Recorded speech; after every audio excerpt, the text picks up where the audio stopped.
Welcome back to another episode at Pleasure with Patricia. And today I have got a beautiful guest speaker with me. Elodie Joy, what a name, is a feminine initiation and embodiment guide. She's a somatic healer and a former registered nurse. Through her somatic practices, she guides women through healing work that weaves together somatic inquiry, shadow work, womb healing, and the reclamation of the full spectrum feminine, including the wild and the sensual, which is very much aligned with Pleasure Lit. Welcome to the show. Thank you. Thanks for having me. I'm excited to be a guest on your show today. Before we get deeper into this conversation on pleasure and a practice as well, I invite you and all the listeners and watching as well for taking 3 conscious breaths together. And we're going to breathe in through the nose and we're going to exhale through the mouth with a sigh. So find a comfortable position. You can place a hand on your heart and your womb space if that feels good to you. And we're going to take a breath in through the nose. And exhale, release.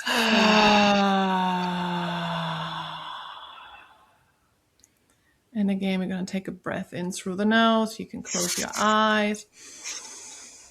And on the exhale, release any tensions.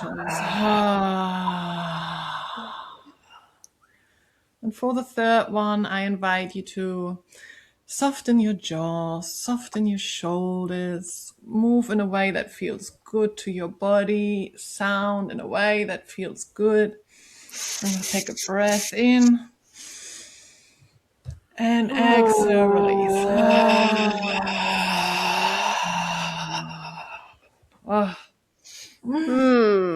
It's better. How are you feeling? Oh, much better. Just dropped in. Yeah, always works. Just those 3 breaths. 3 breaths is all that it takes to shift.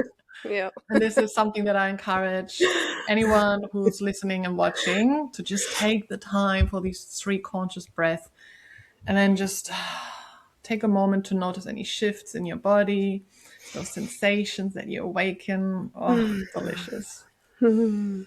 Thank you.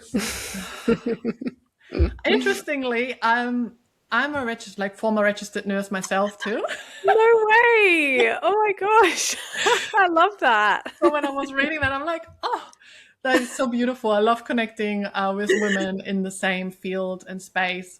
Also help other women, and then also when it's like a similar background, I'm just like, oh, this is so interesting. Yeah, that's awesome. Yeah, I think having the background as a nurse, like, I don't know, that's the original work of how to hold space for people's huge emotions and, the experiences that they're going through. And it was like little baby nurse Elodie at 20 years old being chucked in the deep end. I'm like, oh my God. And it is also completely different to what I was expecting, where you think you help a lot of people and you get into that job, but you're basically just the busy bee of doing 20,000 other things, a lot of paperwork, and it's very confronting and demanding. It really for is. your health overall, and it's just not as helpful as I thought it would have been. So Same. Yeah, that's exactly what I thought. And I thought I was going to be able to, impact patients' lives more, profoundly. But I was working in the operating theatre. So the reality of it, I only really dealt with them when they were unconscious. So I was like, well, this isn't getting me anywhere. That was actually the favorite from one of my friends. She said, that's the best. They're unconscious and I just have to follow the procedure, the specific tools, passing them on in a specific way, and then out of there. Yeah, I know. Oh, yeah, it wasn't for me. Wasn't my world. Yeah. I would love to hear from you. What brings you a lot of pleasure at the moment? Beautiful question to open.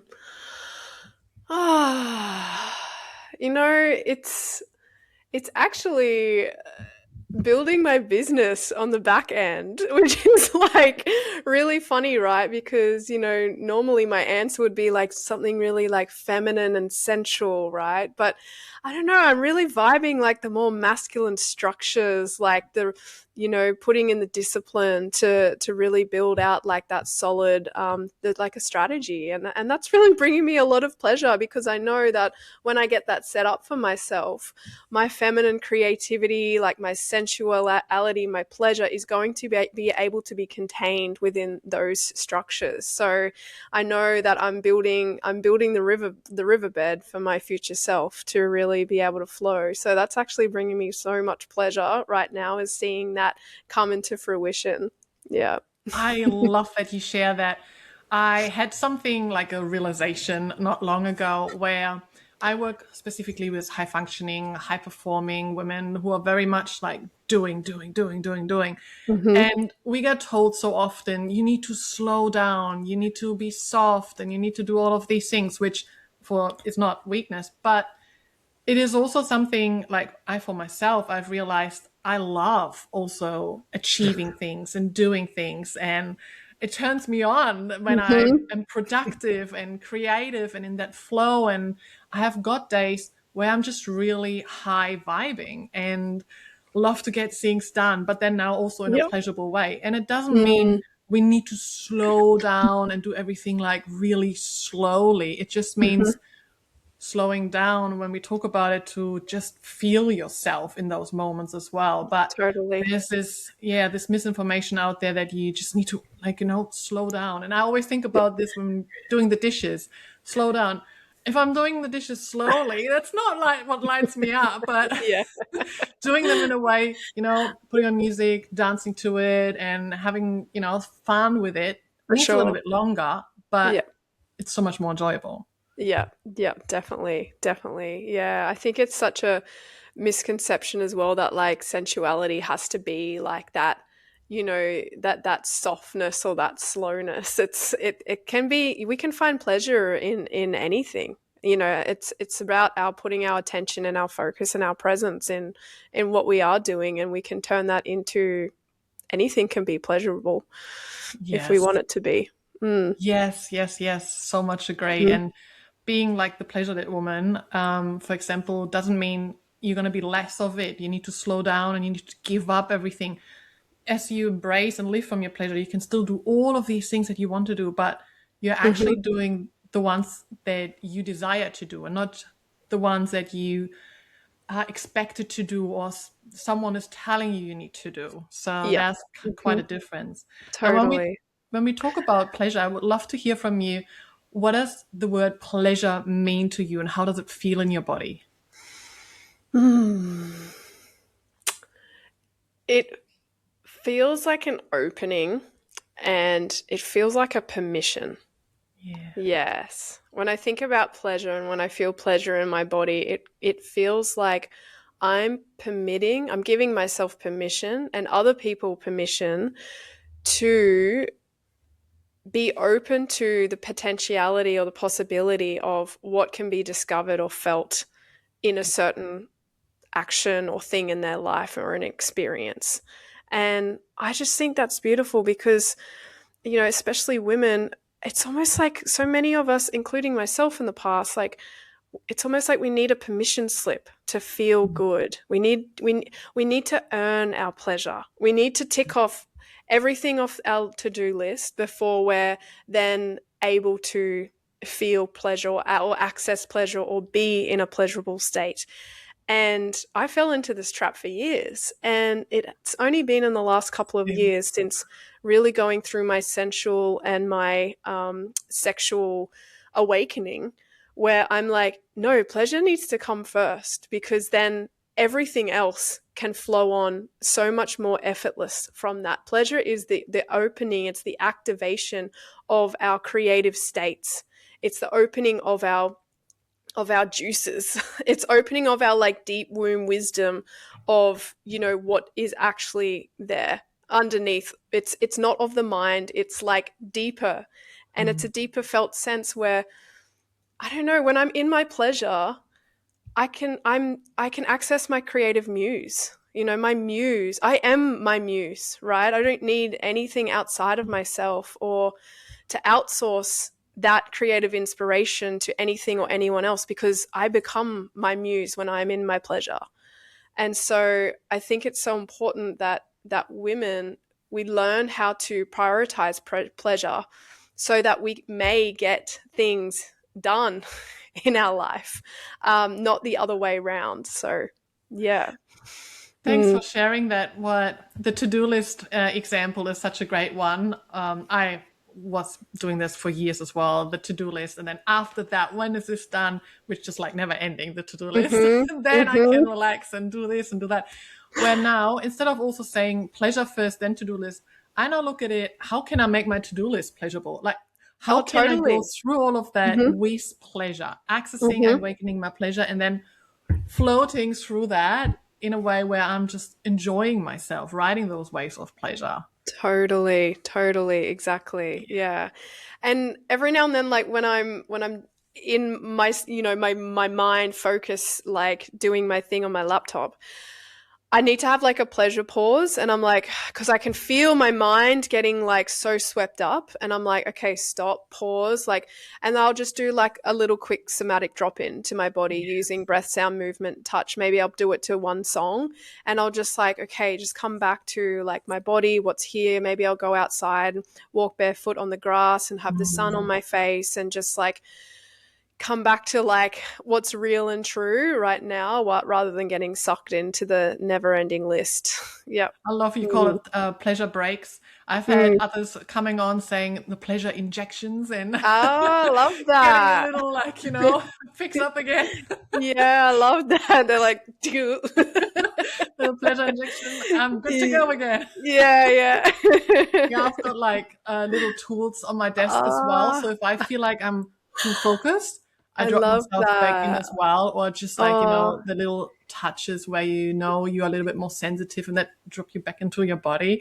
yes, Just, yes. I normally have like some essential oils on my desk, yes, so I'll that just like smell them and like reset myself. And yeah, yeah. love that. You've Mm. just mentioned a little bit of your story and relationship to pleasure. Would you like to share a little bit more how it's like transitioned over the period of time?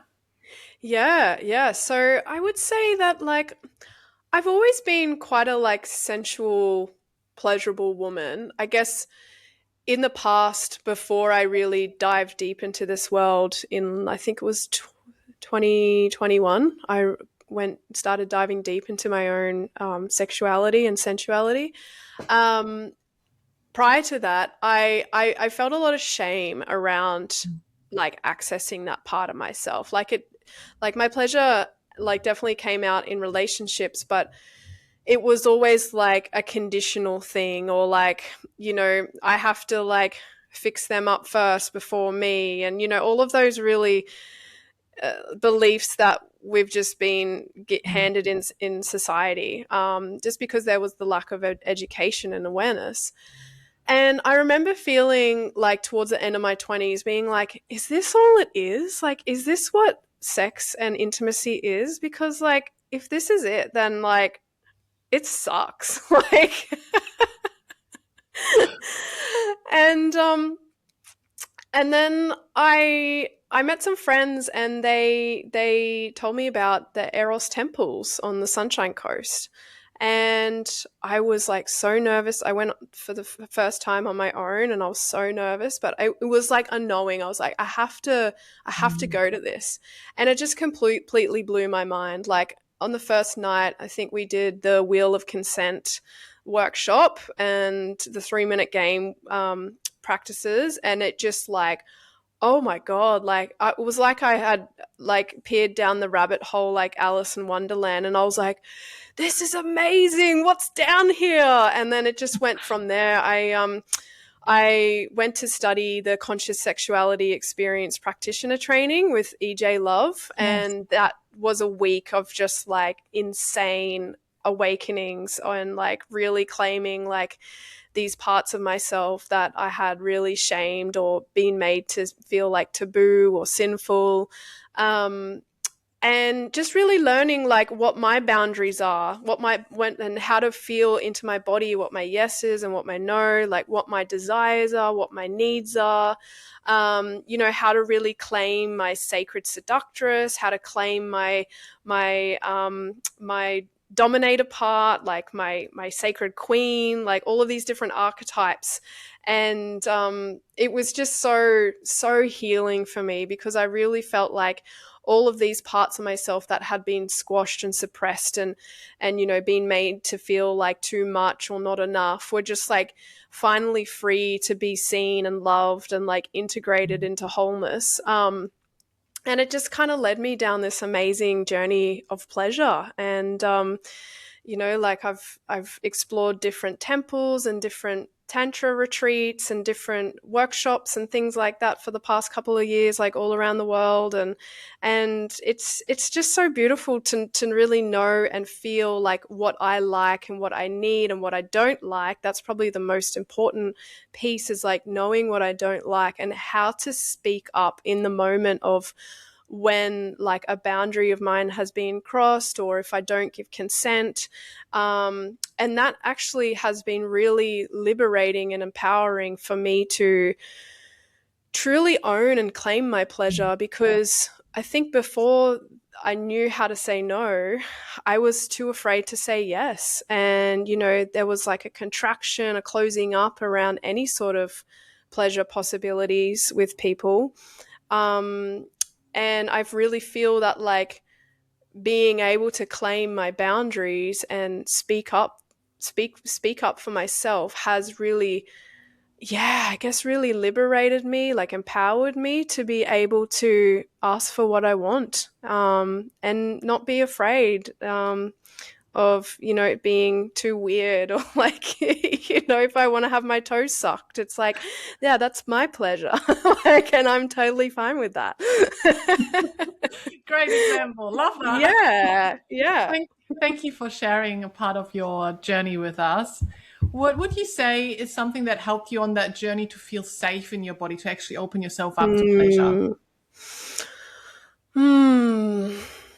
It's definitely like doing these practices in a container where everybody learns the same communication techniques and learns how to ask for consent first, before they just do something.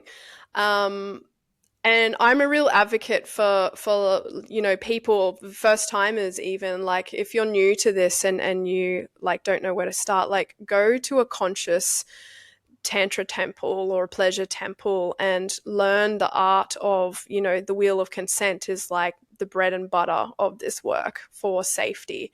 And I think if it hadn't been for those spaces where I really learnt those integral tools, I probably wouldn't have felt safe, or maybe it would have taken me a lot longer on my journey to cultivate that safety. But ultimately, like, the safety comes from within as well. So it's really about trusting myself, trusting my body's wisdom, trusting my voice, you know, not feeling guilty or bad if I like offend somebody, if I said yes and then, a minute later I'm like, no, actually this isn't working for me anymore, or something needs to change. I think so many of us, including myself in the past, have like, we're people pleasers and we don't want to disappoint and upset people or like rock the boat. So, we can often really like cross our own boundaries with this deep-seated belief. And I think it's really about reclaiming our most authentic, truthful, empowered self this journey, and and obliterating the good girl parts of us. Yeah. Yes, thank you. I can relate to that as well. Growing up as a good girl, people pleaser, Yeah.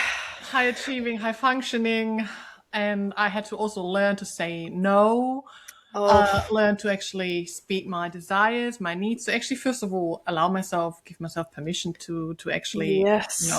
go for it. But then Yep. also to create the safety from within. And this is something that you just said. It's so, so important that we create the safety from within, because once we don't seek it externally and don't give the responsibility to someone else, we can actually start to cultivate that self-trust. And once we do, I found personally for myself and the women I've worked with so far that once we do that, we know we've got ourselves. And then no matter what Yes. happens, we're just like, oh, like you said at the beginning, there can be pleasure in everything. And I've now Yes. even explored and experienced pleasure in sadness, grief, pain, hurt, discomfort, really transmuting and alchemizing Mm. those emotions into pleasure, coming out where I started crying, bawling my eyes out, and Mhm. moving through the emotions where eventually I was singing, I was Mhm. dancing, I was moving, I was touching, I was sounding, and then it led into self-pleasure, and I came out Yeah. very nourished and satisfied. Yeah. But that was like, I was afterwards like, wow, that is, Yes. I'm just getting goosebumps while I was talking about it, but because it just put me back. I'm like, that's possible. Like, now I know Uh-huh. I've got myself. Like, I can like Yes. transmute that now. Yeah, amazing. I love that. And yeah, that's actually something that I've spoken about a bit on my socials is like finding the pleasure in our grief. Yes. Um yeah, it's so powerful when we can fully transmute through an expression of an emotion and come out the other side of it feeling like alivened. Yeah. Yeah. I Yeah. love that. Welcome, pleasure being. I am so lit up meeting you here. I am Patricia.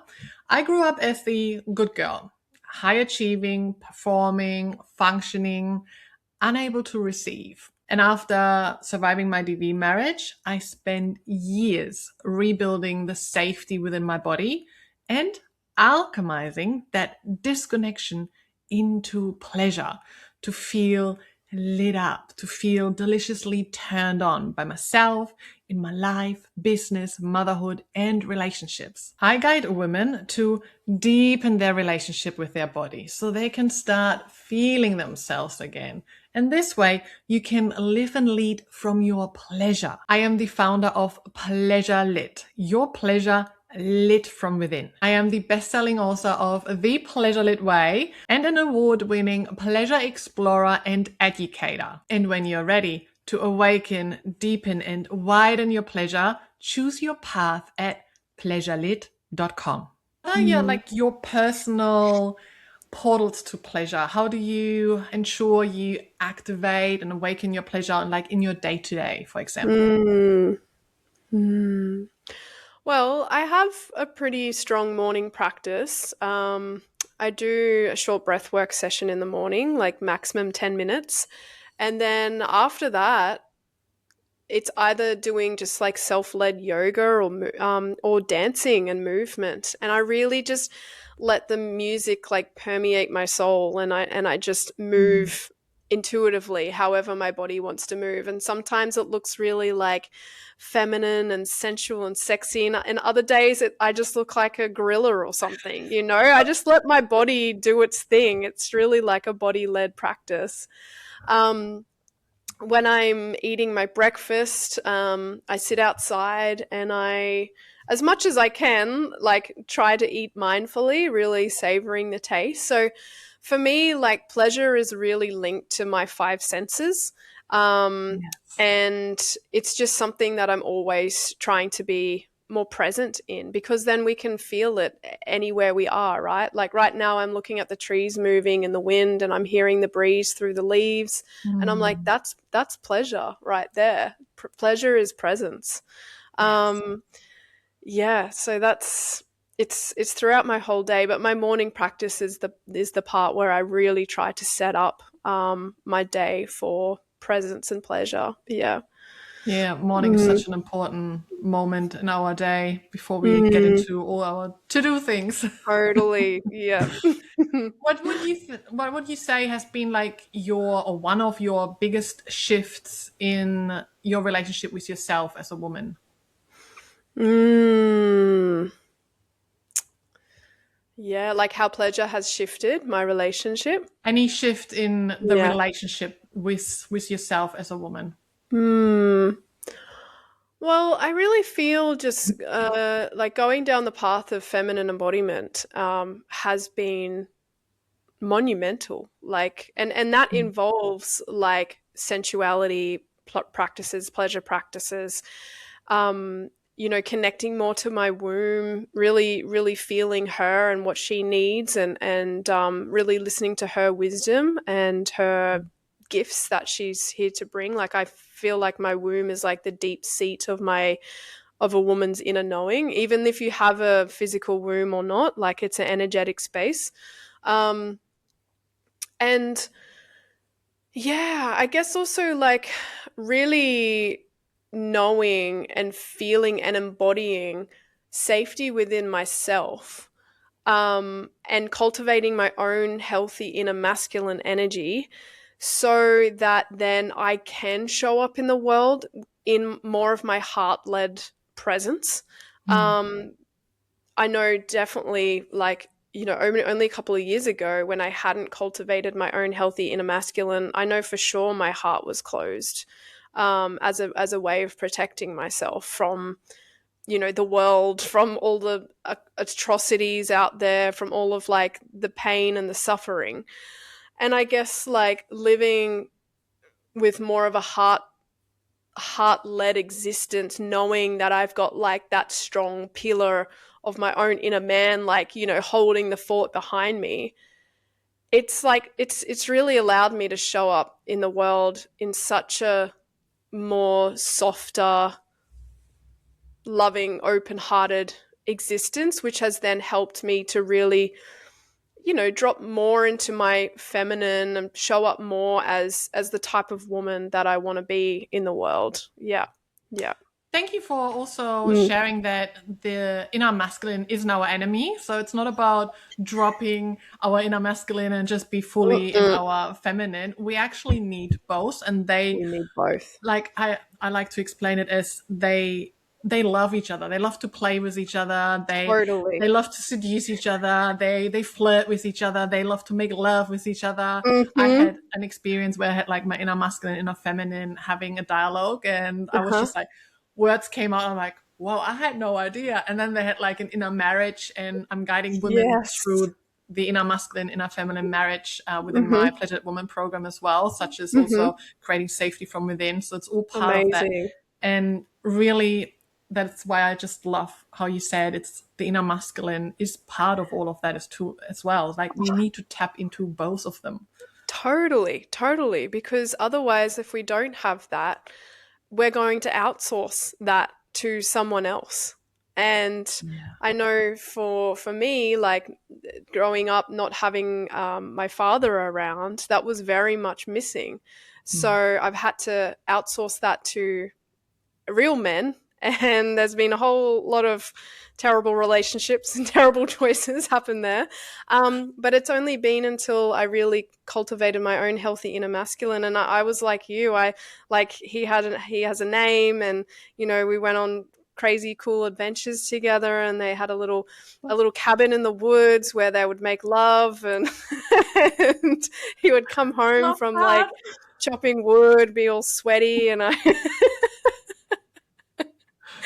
yeah, it was amazing. And actually, I feel that the benefits of doing that are not only of like, you know, feeling that I'm flexing that muscle of like that I've got myself in my own masculine, but also it's almost like I was holding that standard of like what I want my inner man to be, so that my next partner could actually be an energetic match for Mm. what my inner man is. And it's happened. Like my partner is like, well, he's way better than my inner man is, but he's like, yeah, amazing. So I think it's not just about, you know, supporting ourselves, but we're also like manifesting that partner who's a match based on like how, like the standard of our own inner man as well. What are you currently deeply desiring in that season of your life?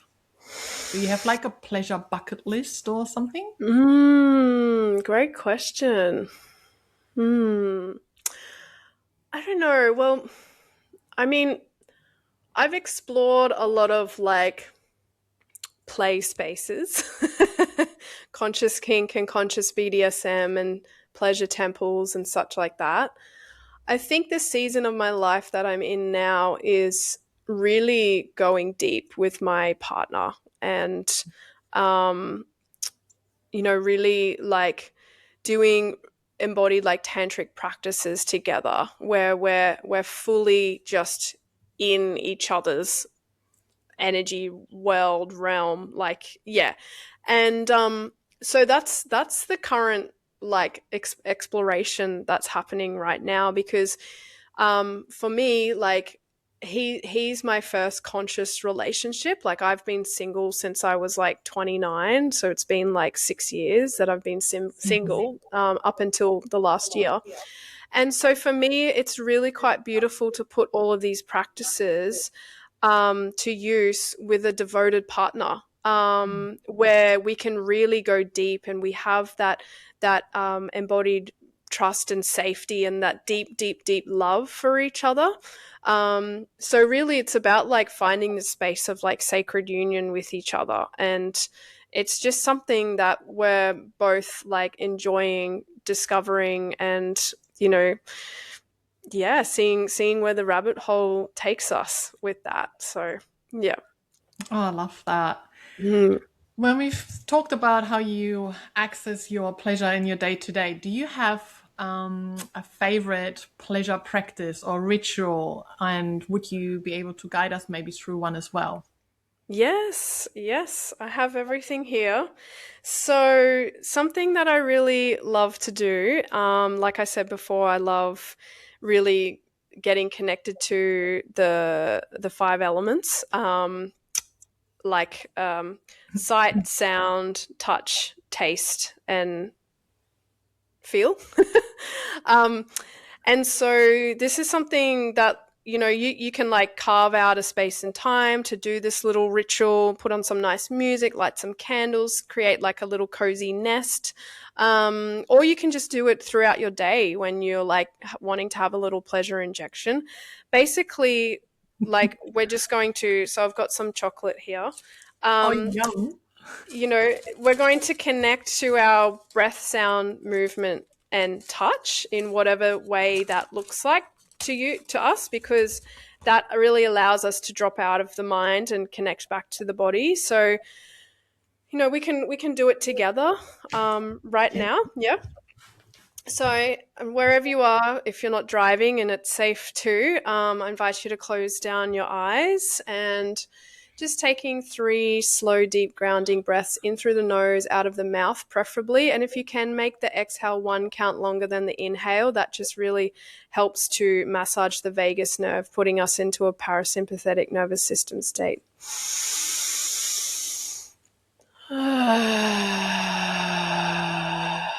releasing any sounds or sighs out of the mouth on the exhale.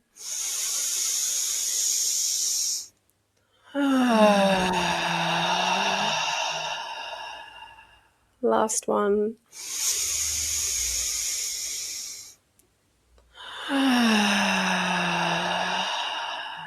And keeping the eyes closed, we're just going to start to bring in some self-touch. So maybe that's some nice, like, firming, like arm massages, if that feels good. Maybe it's more of like a soft stroking sensation. So whatever your body is asking for, maybe it's more of like a watery, flowing touch over the skin.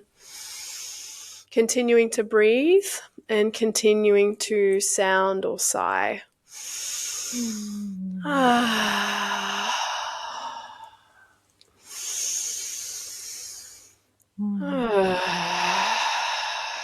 And then we want to incorporate a little bit of movement. So maybe it's just swaying of your body or rotating your hips.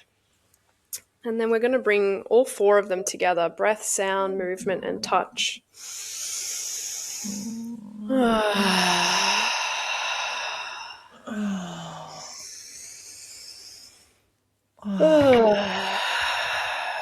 Beautiful. So we can like continue that for as long as you like. Like I said, I normally do this to like 2 or 3 songs if I need to come back into my body. And then from here we can bring in the 5 elements. I guess they're called elements. Would they be elements? 5 senses. Senses, sorry. Yeah, that's the word I was looking for. Yes. So, when we've got taste, it can be anything that tastes nice, like, Cup of tea. yeah, a cup of tea, like closing down your eyes if that feels good, and just really savoring, like noticing where the food or the drink like touches your mouth on the inside. Can you feel like the texture of it, the sensation of when it makes contact with your skin? How does it feel when you're swallowing it and it's traveling down your esophagus into your stomach?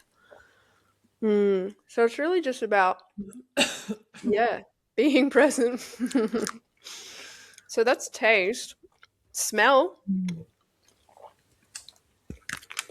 Anything that smells good, and just like, I like to kind of bring it away from my nose and just like slowly bringing it closer and notice the point at which I can start to smell.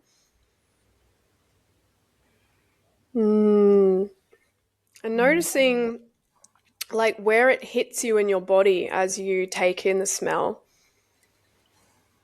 And what does it do to your body?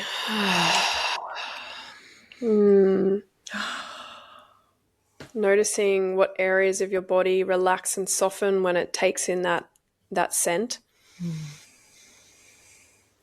And I invite you to not only do this with a pleasurable scent, but also with a scent that you're a bit like, oh, something. And then notice how that makes you feel in your body. Like, why is it causing you to feel like, I'm not saying, you need to smell something it's completely disgusting, but, maybe it's a smell that you would normally be like, ugh, about, and just, notice what happens there. The next one is touch. So I have this like really nice velvet and lace like cardigan thing that I just love, like, yes, putting over my face and my skin and noticing like what it does in your body. Like, does any other part of your body light up with that sensation? Maybe it brings back a memory. Maybe it gets you all tingly in your nether regions. And then I invite you to get an object that you're not really like this is a very spiky amethyst crystal. And sometimes I just like to like press different shaped things on my body, or noticing like the temperature and the texture of it. Yeah, how it makes me feel in my body to do something that's like looks a bit not pleasurable. Yeah. That was cold. Yeah, cold. Temperature play. Yeah. And then from here, the sight. So yeah, this is really about just like looking at something really beautiful or pleasurable, I'm and looking at noticing. you. Yeah. Aw. And noticing like how that feels in your body. Also, like, again, noticing something that is a bit like, not so like easy on the eye. Maybe it's like a piece of nature, or that looks a bit strange, or something that you wouldn't think was like beautiful could like then start to turn into something that you're more attracted to with more presence there.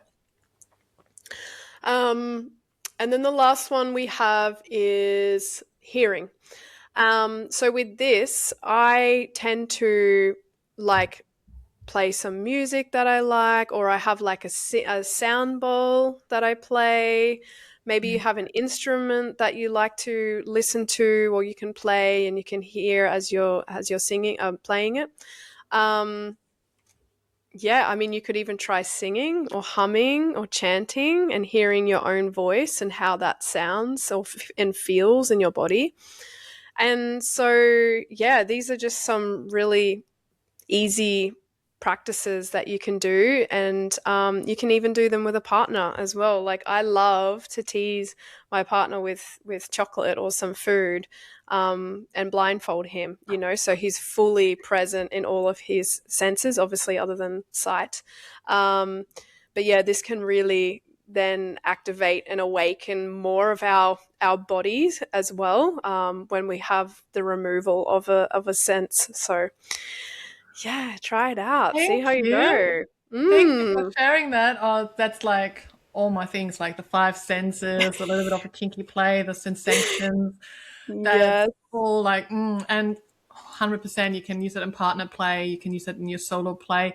And as you've Mm-hmm. just mentioned, when like a texture or a smell or something where you're not as comfortable yet, this is also Mm. such a great practice that you've just guided us through, that you can use to fall in love with your body more deeply, if that's your Yes. own juices, like that Yes. texture, that smell. If That you're a little bit smell, like, that oh, I taste. don't know, I'm Yeah. really such a huge advocate on fall in love with your own body in Mm-hmm. such a deep way that your own juices turn you on. And Mm-hmm. Mm-hmm. I'm highly on that, like the taste testing, the Yep. texture, the feel in different stages Mm-hmm. of your cycle, Mm-hmm. the mirror work, like Yes. learning to really love your own naked body, to look at it, Yes. the hearing your own moaning, your sound Yes. making, Oh, like it's just all of it, yes. your own touch. Like you can utilize, you don't even need tools. You can just like the five senses all on you. Yeah, I know. Oh, Amazing, right? And I think it's so healing for so many women and people in general to really be able to see and feel and, yeah, experience their body's ability and capacity to really feel pleasure through something that's not sexual. Like, it doesn't have to always be about the genitals or about sex or about, what we think is what's going to be pleasurable. Like, yeah, and this is like the huge myth that I'm like so passionate about debunking, is like, pleasure is not linked specifically to sexuality. Yep. Yep. Mm. thank you so much for guiding us through that practice. I feel like I need some time now after this Mm. recording with myself. Yeah. Have you got any other like tools or books that have supported you on your journey to pleasure? Mm. Yes. I feel like I've listened to so many podcasts. I just can't remember which which ones have supported me along the way. I know that you obviously have an amazing podcast, other than Thank you. you. um, I've also got an um, amazing book, The Pleasure It yes, Way. and a book. I haven't read your book yet. Maybe that's the next one to get. Yes. Um, for me, it's all just been very experiential, really. That's the way that I learn the best, Hmm. is through practicing and embodying it. So, that is a great question. Maybe I'll have to get back to you. Yeah, that's fine. If pleasure could speak through you right now, what Mm. would it want women to know? Mm. That pleasure is not something to achieve or obtain outside of yourself. It's all accessed, it's all found within. Yeah. Yeah, Yeah. I love that. It's a turning within. Yeah. It's a dropping out of the mind and out of like the externalization, and it's kind of like folding back into yourself and descending. Yes. Yeah. Could you share a little bit more about how you support others to access their pleasure, or in general, how you support others and how they can find you and connect with you? Yeah. So I ran a live container last year, I think it was, called Sensual Awakening, and it was a 4-week group online program where we really went deep into awakening our sensuality and our pleasure and our activating our eros. I ran that twice as a live, and then I ran a 4-week sensual embodiment, which is like the level 2 to sensual awakening, and I ran that twice as a live. And so now they're available as a online courses to purchase whenever you like. So they're available on my website. And yeah, you get all of the recordings, all of the practices, all of the guided meditation, the journaling prompts. We still have a Telegram support group that you can join. I also have another course called the Temple of Becoming. That's a 5-day course teaching the basic tools and practices of this work, that kind of like what we went through today. And yeah, and I have a one-on-one embodied woman mentorship.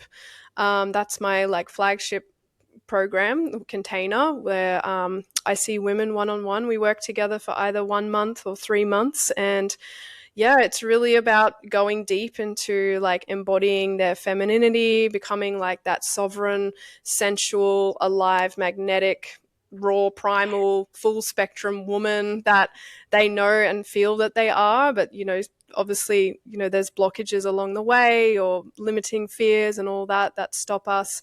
And I have got 2 more programs in the oven at the moment. They're still cooking.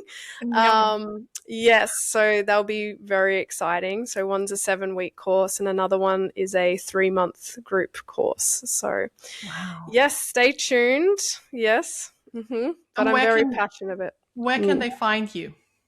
So you can find me on my website, on Instagram, on Facebook. I don't do TikTok or anything like that right now. Substack, I'm trying to get that up and running. But yeah, so that's where you can find me. Yeah, I will pop the details in the captions. Amazing. Thank you. Thank you so much for sharing a little bit more about your story and also all your pleasure, wisdom, and insights and lived experiences. This is so, so valuable and so helpful to so, so many women. And thank you for everything that you do. Thank you, Patricia, and thank you as well for your wisdom and your embodied knowledge and how you help women as well. Yeah, love that. Thank you. Yeah. All right. When you've liked this episode, make sure to follow and subscribe to the channel and also share it along so we can spread more pleasure into this world. Feel free to tag me so I can reshare the love. You can access my free workshop at pleasurelit.com/links. Sending you lots of love and pleasure. Mwah.